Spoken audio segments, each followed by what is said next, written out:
কৃষি প্রধান জেলা হিসেবে পরিচিত দক্ষিণ দিনাজপুর। ধান চাষের পাশাপাশি জেলার বহু কৃষকেরই অন্যতম ভরসা পাট। প্রায় 16,000 হেক্টর জমিতে পাট চাষ হয় জেলায়। কিন্তু দীর্ঘদিন ধরেই অভিযোগ, পাটের গুণগত মান সম্পর্কে সঠিক ধারণা না থাকায় বাজারে কাঙ্ক্ষিত দাম পান না কৃষকেরা। এই সমস্যার সমাধানে উদ্যোগী হল দক্ষিণ দিনাজপুর জেলা কৃষি বিজ্ঞান কেন্দ্র। আইসিআর নিমফেড এবং দক্ষিণ দিনাজপুর কৃষি বিজ্ঞান কেন্দ্রের যৌথ উদ্যোগে আয়োজন করা হয় একদিনের প্রশিক্ষণ শিবির। সেখানে কৃষকদের হাতে কলমে শেখানো হয় কিভাবে একটি বিশেষ মেশিনের সাহায্যে পাটের গুণগত মান নির্ধারণ করা যায়।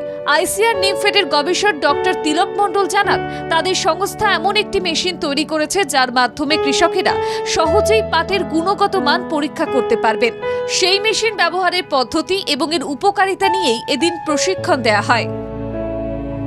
কলকাতা থেকে আমাদের একটা মেশিন আমরা ডেভেলপ করেছি, portable bundle strength tester and colour meter, যেটার সাহায্যে আমরা যে পাটের যে গ্রেড, সেই গ্রেডকে আমরা খুব সহজে খুব অল্প সময়ে আমরা সেই গ্রেডিং করে। কৃষি বিজ্ঞান কেন্দ্রের দায়িত্বপ্রাপ্ত আধিকারিক ডক্টর নকুল মণ্ডল জানান, জেলায় বিপুল পরিমাণ জমিতে পাট চাষ হলেও অধিকাংশ কৃষকই পাটের মান নির্ধারণের বিষয়টি সম্পর্কে সচেতন নন।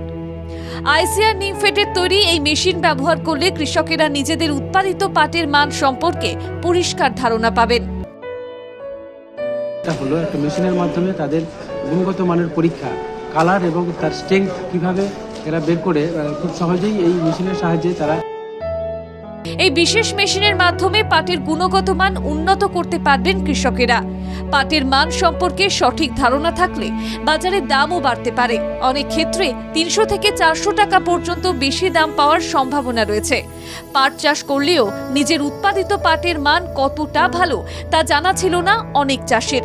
ভালো দাম পাওয়ার জন্য তাদের কাছে সহায় হবে এই মেশিন।